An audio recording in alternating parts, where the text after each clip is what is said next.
privilege for me, as the Investment Minister of the United Kingdom at the Department for International Trade, to see and have the opportunity to meet so many leading figures from Ghanaian business and indeed, of course, politics. And I'm delighted to welcome President Nana Akufo-Addo to London today, alongside such a senior delegation with the Minister for Foreign Affairs, the Minister for Finance, and the Minister for Trade and Industry, with whom I've just had an excellent bilateral conversation this morning. As I say, to be here 2 years on from that first event, to see the momentum that is growing is a great privilege for me. And it's an opportunity to reflect on, once more, on your nation's plans to transform your economy, and highlight as well the British capabilities and expertise that I hope can help supercharge your growth over the years ahead. Because it's, for the British members of the audience here, it's worth noting what a remarkable economic success story Ghana is, even within the context of an African continent where so many economies have expanded at an incredible pace over the past decade. Ghana has exited the IMF program, maintained fiscal discipline, and delivered strong growth. And this success has been driven by oil production, but also by Ghana's increasing financial services reach, together with your fast expanding international trade ties with partners, including Britain. Our bilateral trade was up by a staggering 20% last year, standing at £1.3 billion. But that just indicates the massive potential for future commerce between our nations. And as has been said in the introduction, yesterday's Africa Investment Summit, which I spent some months helping organise with colleagues across government, was a restatement of the UK's commitment to Africa. And you like a recognition that we need to do more. We've got to do more to bring the opportunities that Africa offers to British business and British society more to the attention of people in the UK and foster partnerships going forward. So yesterday, as far as I'm concerned, was very much the beginning of that reset rather than the end of any process. Critical infrastructure projects are springing up across Ghana, forming the solid foundations upon which your long-term growth and industrialization can be forged.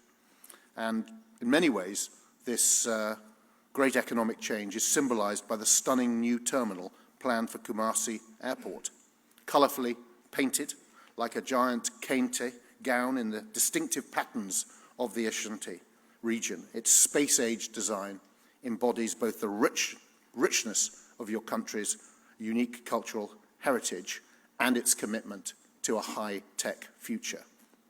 Now, like many of you, I'm a seasoned international traveller. It comes with the job of being a trade minister. But normally I'd count myself lucky if there's somewhere in the airport to grab a decent cup of coffee, and queues for security aren't horrifically long. But what makes this super modern engineering project special, partly, is that at the heart there's a partnership between the UK and Ghana. A British firm, Contractor UK, is helping to turn this plan into reality with financial backing from the UK government. And it reflects the optimism, ambition, and entrepreneurial zeal of the Ghanaian people. Through our award-winning export credit agency, UK Export Finance, Britain is providing £40 million worth of financial support for Contractor to help build the project.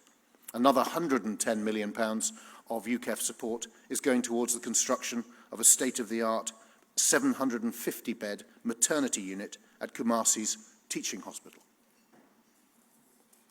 And this shows our determination to pull out the stops and support British firms to carry out key infrastructure schemes such as these in Ghana and throughout Africa. An ambition underlined yesterday by Prime Minister Boris Johnson when he announced £620 million worth of funding to support British exports to nations across the African continent. And that brings UKEF's total financial commitment in just the last 2 years to £2 billion.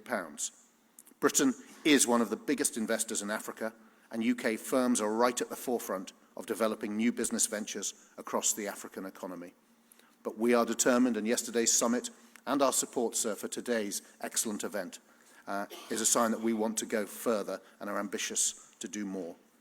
Now, of course, this progress is particularly to be observed in Ghana, where companies such as Blue Skies, a UK investment backed by CDC, employs 3,500 people, exports juices to the UK. Large British institutions such as Prudential and Standard Chartered are also working with Ghanaian partners to grow their businesses significantly and so contribute to Ghana's success. From textiles to tea, chemicals to cocoa, machinery to medicines, fish to pharmaceutical products, trade and investment between our nations is dynamic, varied, and deeply entwined. There really hasn't been a better time to trade with and invest in each other's economies. Now, we are a global leader in the UK in innovation and sustainable infrastructure, one of the priorities highlighted earlier on. Britain offers precisely the kind of world-class capabilities and expertise required to help Ghana and other African nations tackle many of the key challenges to economic development. British firms offer a network of excellence in design, master planning, project management and financing, together with cutting-edge professional services from accountancy to legal advice. The City of London is the world's preeminent centre for cross-border finance. It's the world financial centre, and investment from London can help provide access to the funding firms need to kickstart innovative infrastructure projects that are changing lives for the better across Africa, as well as making, of course, those airport experiences both more pleasurable and more inspiring.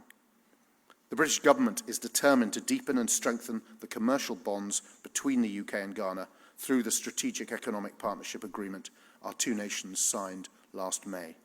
This ambitious initiative is already leading to new opportunities, with the UK's National Mapping Agency, Ordnance Survey, for example, discussing a deal to develop a fully digitised map and land registry of Ghana, and the London Stock Exchange agreeing to enter into partnership with the Ghana Stock Exchange.